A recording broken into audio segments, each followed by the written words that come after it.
పేతురు గారి యొక్క బోధనలు చూస్తే మేము కన్న వాటిని విన్న వాటిని ఏవైతే చూసామో ఏవైతే చూస్తున్నామో వాటిని చెప్పకుండా ఉండలేమని ఉత్తరం ఇచ్చారట. గట్టిగా ఇచ్చారంట పిల్లరా, మామూలుగా కాదు.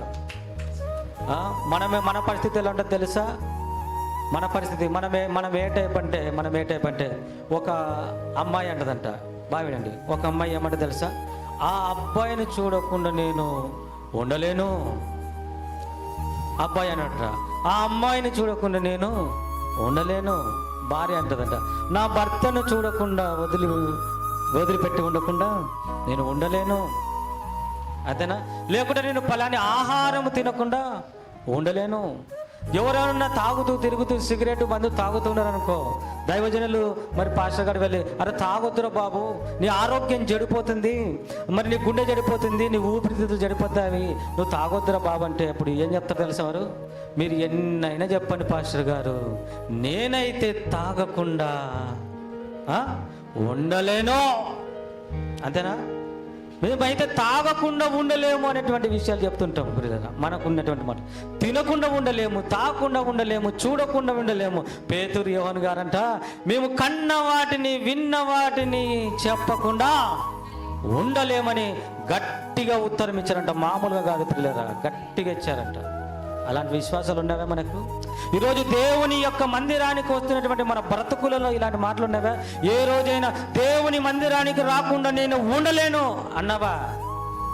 దేవుని మందిరాన్ని ఎగరగొట్టైనా షాపింగ్లు, ఎంజాయ్మెంట్లు ఏవేవో చేస్తుంటాం. బంధువులు వచ్చారనుకోండి, ఆదివారం మందిరాన్ని ఎగరగొట్టి ఏం చేస్తాము? మటన్ చికెన్ తెచ్చుకొని గట్టిగా ఒక పూట తినేది 2-3 పూటలు లాగిచ్చేస్తాం. ఆదివారం మిస్ అయిందని ఏ రోజైనా బాధపడ్డామా? ఏడ్చారా? ఒకసారి ఆలోచన చేయండి. ఏ రోజైనా నేను ఆదివారం మిస్ అయ్యాను కనుక నేను ఈరోజు భోజనమే చెయ్యను, నీళ్ళేదాగను అనేటువంటి వాళ్ళు ఎవరైనా ఉన్నారండి? ఎవరు లేరు. బాధ ఉండదు. ఏ రోజైనా నేను దేవుని స్తుతించకుండా పాటలు పాడకుండా ఉండలేను అన్నావా? అనవు. ఏ రోజైనా నేను వాక్యాన్ని చదవకుండా ఉండలేను అన్నారా? అనము. ఏ రోజైనా దేవునికి ఇచ్చేటువంటి విషయాలను నేను ఇవ్వకుండా ఉండలేము అంటారా? అనము. మనకు తెలిసింది ఒకటి, మేము పాపము చేయకుండా అంటారా? అనర్థం. మళ్ళీ ఎందుకు ఆ మాటలు? లేచినది మొదలుకొని నోటి ద్వారా వ్యర్థమైనటువంటి ప్రతి మాటలు మాట్లాడుతూ బూతులు, అబద్ధాలు, పాపంతో కూడుకునేటువంటి విషపు చూపులు ఎన్నో చేస్తూ ఉన్న ప్రియులరా, చేస్తూ ఉన్నాము, జీవిస్తున్నాం ప్రియులరా.